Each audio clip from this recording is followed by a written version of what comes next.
এই 2000 চনৰ পৰা যি সাংবাদিকতাৰ ক্ষেত্ৰত মই জড়িত হৈছোঁ, আজি 2026 চনলৈকে দুজন বিশিষ্ট সাংবাদিকৰ নামত দিয়া আজিৰ এই বঁটাটোৰ সৈতে মই দুটা বঁটা পাইছোঁ। এটা হৈছে পদ্মশ্ৰী সতীশ চন্দ্ৰ কাকতি সাংবাদিকতা বঁটা। প্ৰথমবাৰ যেতিয়া এই বঁটাটো দিছিল মোকেই দিছিল, মই লৈছিলোঁ। আৰু আজি দ্বিতীয়বাৰৰ কাৰণে আন এজন শ্ৰেষ্ঠ সাংবাদিক ৰাধিকা মোহন ভাগৱতী ছাৰৰ নামত দিয়া এই বঁটাটো মই লৈছোঁ। লৈ মই আপোনালোকক এইটোৱেই ক'ম যে হোমেন বৰগোহাঞি ছাৰে আৰু ৰাধিকা মোহন ভাগৱতী ছাৰহঁতে আমাক যিটো কথা শিকাইছিল, যিটো পথ দেখুৱাইছিল, যিটো কথা সংগীতা বৰুৱা বাইদেৱে কিছু সময়ৰ আগতে ইয়াত কৈ গৈছে, বগা কাপোৰে নথকা পৰ্যন্ত মোৰ স্থিতি আৰু নীতি সেইটোৱেই হ'ব যে সদায় মই চৰকাৰকেই প্ৰশ্ন কৰিম, সদায় মই ৰজাঘৰকেই প্ৰশ্ন কৰিম।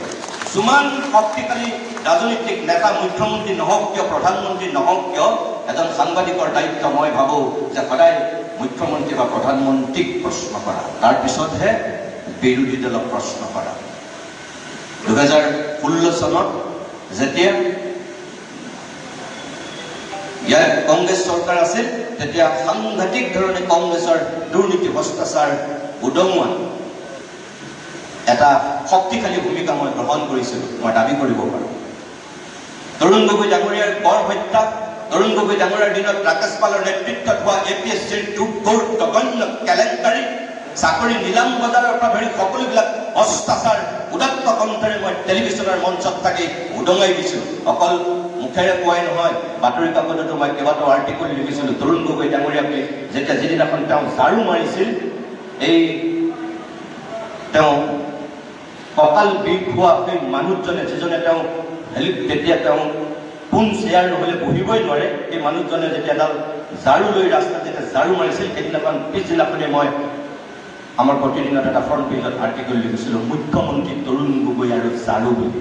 আপুনি ৰাস্তাত ঝাৰু মৰাৰ দৰকাৰ নাই, আপোনাৰ যদি সাহস আছে আপোনাৰ মন্ত্ৰী সভাখনত প্ৰথমতে আপুনি ঝাৰু মাৰি দেখুৱাওক বুলি মই তেতিয়াই প্ৰত্যাহ্বান জনাইছিলোঁ তৰুণ গগৈ ডাঙৰীয়াক।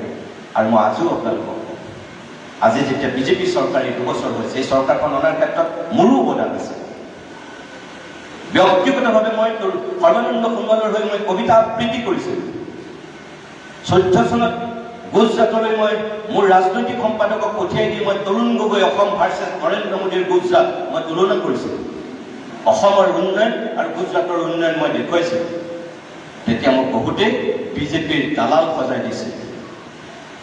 বহুত কংগ্ৰেছী আৰু বামপন্থীয়ে মোক বেয়া পাইছিল।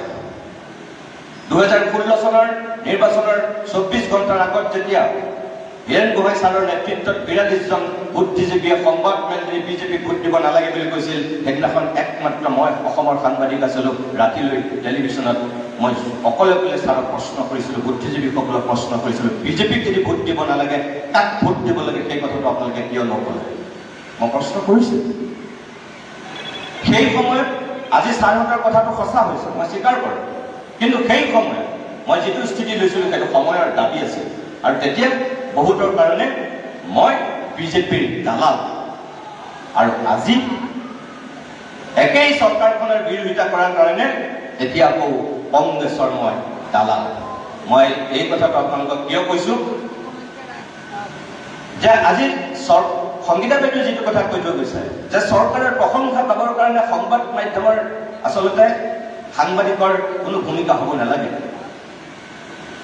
আমাৰ চৰকাৰৰ বিজ্ঞাপন এটা দিয়াৰ জনসংযোগ বিভাগ আছে।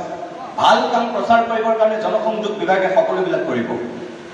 কি দৰকাৰত আমি ইমান ঢোল পিটিব লাগে? আমাৰ প্ৰশ্নটো হৈছে ভালটোক ভাল বুলি কোৱা আৰু বেয়াটোক সোধা, প্ৰশ্ন কৰা, উন্মোচন কৰা, ৰাইজৰ মাজত দেখুৱাই দিয়া, এইটোৱে সাংবাদিকতাৰ দায়িত্ব। হোমেন বৰগোহাঞি ছাৰে, ৰাধিকা মোহন ভাগৱতী ছাৰহঁতে আমাক সেয়াই শিকাইছে। তেওঁলোকৰ জীৱনতো ক'ৰবাত কোনোবা পৰিৱেশ পৰিস্থিতিত কেতিয়াবা কিবা কিবি অৱস্থাই বাধ্য কৰাৰ কাৰণে ক'ৰবাত তেওঁলোকৰ কোনোবা সময়ত ৰাইজে ভাল নোপোৱা 2-1 সিদ্ধান্ত আছে চাগে। বৰগোহাঞি ছাৰৰ ক্ষেত্ৰতো তেনেকুৱা 2-1 সিদ্ধান্ত আছে।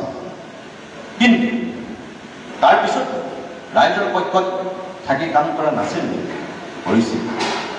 মই আপোনালোকক সেইটোকে ক'ব বিচাৰোঁ যে বঁটা বাহনে মানুহক কিছুমানক সাহস দিয়ে, কিছুমানক প্ৰেৰণা দিয়ে, জীৱনৰ বাটত আগবাঢ়ি যাবৰ কাৰণে যথেষ্টখিনি শক্তি পায়, আৰু কিছুমানক কোনো ধৰণেৰে প্ৰভাৱিত নকৰে। মই মিছা কথা নকওঁ যে আজিৰ এই বতাহটোৱে মোৰ জীৱনত প্ৰভাৱ নাই পেলোৱা, মই নকওঁ। ডেফিনেটলি মোৰ জীৱনত প্ৰভাৱ পেলাইছে, মই স্বীকাৰ কৰিছোঁ। কি প্ৰভাৱ পেলাইছে? যে আজিৰ পৰা সদৌখন সাংবাদিক সন্থাই মোক বেছি দায়িত্বশীল কৰিলে। আপোনালোকৰ ওচৰত মই তাৰ কাৰণে কৃতজ্ঞ যে মই ৰাজ্যখনত কোনোদিন মই জনসাধাৰণক মই ঠগিব নোৱাৰিম। যিখিনি মানুহে আস্থাৰ বিশ্বাস পোষণ কৰিছে, আজিৰ পৰা অধিক আৰু বেছি মই দায়িত্বশীল হৈ প্ৰত্যেকটো খোজ হয়তো মই কাঢ়িব লাগিব, আগুৱাব লাগিব, যাৰ কাৰণে মই অধিক সজাগ আৰু সচেতন হ'ব লাগিব। কাৰণ মই আজি মূৰত নিৰ্মালীৰ দৰে গ্ৰহণ কৰিছোঁ ৰাধিকা মোহন ভাগৱতী ছাৰৰ নামত দিয়া বঁটাটো। যদি মই গণ্ডগোল কৰোঁ, যদি মই ফাউল কৰোঁ, যদি মই বেয়া কাম কৰোঁ, যদি মই ক'ৰবাত অন্যায় কৰোঁ, জনতাৰ স্বাৰ্থৰ বিপৰীতে যোৱা যদি মই কাম কৰোঁ, তেনেহ'লে ৰাধিকা মোহন ভাগৱতী ছাৰ মতে দূৰৰ পৰাই মোক চাগৈ আশীৰ্বাদ দিয়াতকৈ ক'ৰবাত মোক অভিশাপ দিব। মই সেই অভিশাপ লোৱাৰ সেই পথৰ মই পথিক হ'ব নিবিচাৰোঁ।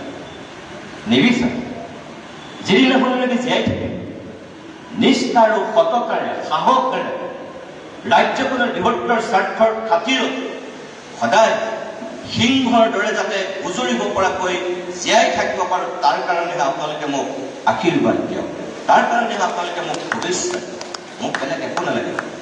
টকা পইচা, ধন সম্পত্তি, ঐশ্বৰ্য বিভূতি, এইবিলাক চব মিছা, চব মিছা। আজি আছে, কাইলৈ নাই। আমি কি লগত লৈ যাম? নাই, নাযাম। এই যে মই আপোনালোকক ক'লো আৰম্ভণিতে, যিকেইজন শ্ৰেষ্ঠ অসমীয়াক লগ পাইছিলোঁ, তেওঁলোকে যিটো পথ দেখুৱাইছিল সেই পথতে খোজ কাঢ়িম। কাৰণ ভূপেন হাজৰিকাই আমাক যিটো পথ শিকাইছে, হোমেন বৰগোহাঁই ছাৰে আমাক যিটো শিকাইছে, এই ৰাধিকা মোহন ভাগৱতী ছাৰে যিটো শিকাইছে, আৰু সিদিনাখন জুবিন গাৰ্গে আমাক যিটো পথ দেখুৱাই থৈ গৈছে, মই সেই পথতহে খোজ কাঢ়িম। কোনো ৰজা ঘৰত আজি হিমন্ত বিশ্ব শৰ্মা মুখ্যমন্ত্ৰী, ইয়াৰ আগত সৰ্বানন্দ সোণোৱাল মুখ্যমন্ত্ৰী, এতিয়া আহি থকা দিনত হয়তো কোনোবা দিনাখন গৌৰৱ গগৈ মুখ্যমন্ত্ৰী হ'ব পাৰে। সময় ক'ব আমাৰ স্থিতি কি হয়, সময় ক'ব।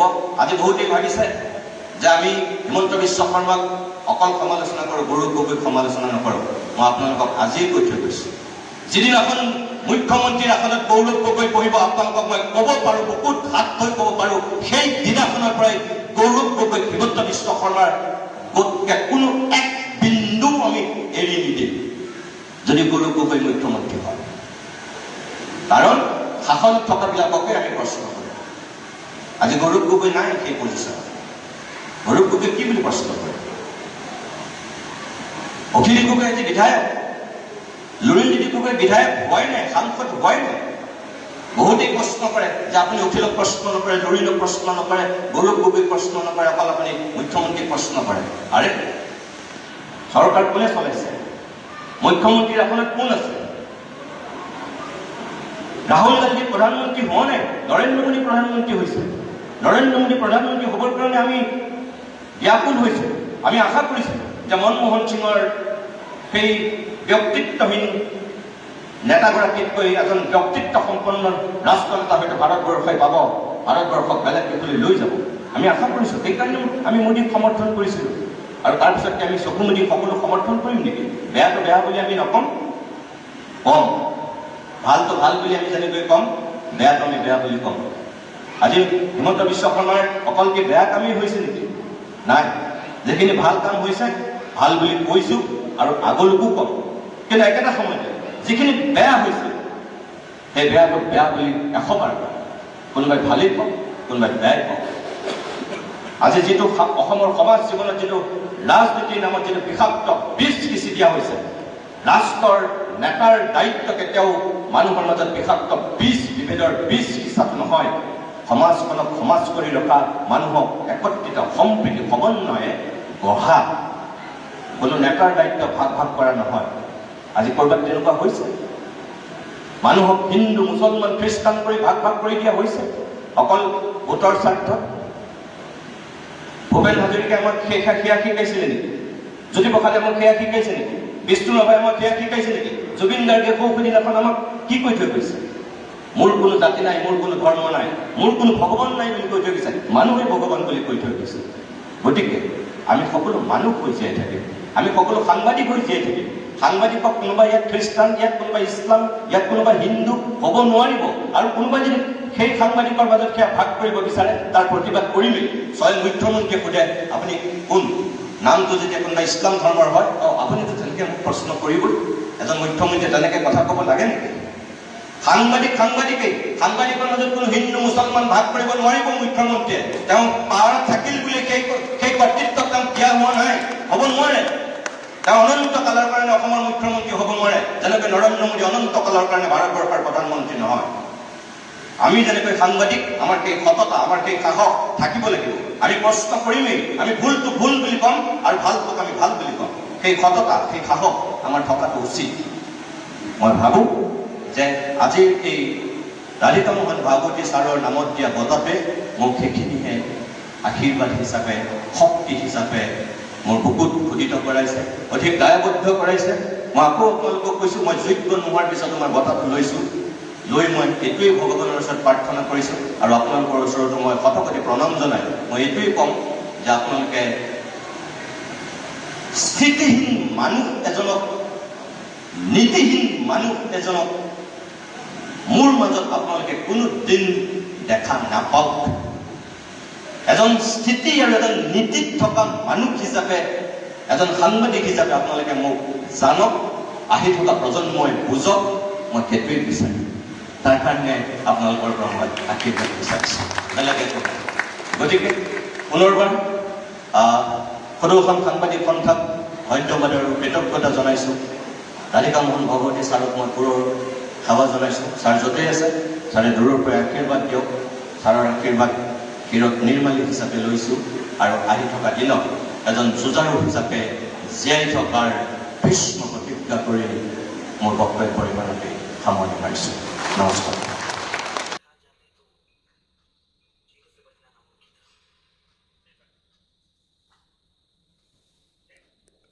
একদম ভীষ্ম প্ৰতিজ্ঞা কৰিলে। আচলতে এজন সাংবাদিক সদায় নিৰপেক্ষ হ'ব লাগে, বা কোনো বিৰোধী বা কোনো চৰকাৰী পক্ষৰ হৈ মাত মতাতকৈ জনতাৰ হৈ মাত মতাটো আমি বিচাৰোঁ। আৰু নিতুমণি শইকীয়া দেৱৰ মানে আমি লাগে আৰু তেওঁ যে আমি জনতাৰ পক্ষত সদায় মাত মাতে, আৰু সেইকাৰণে মোৰ নিতুমণি শইকীয়াক খুব ভাল লাগে।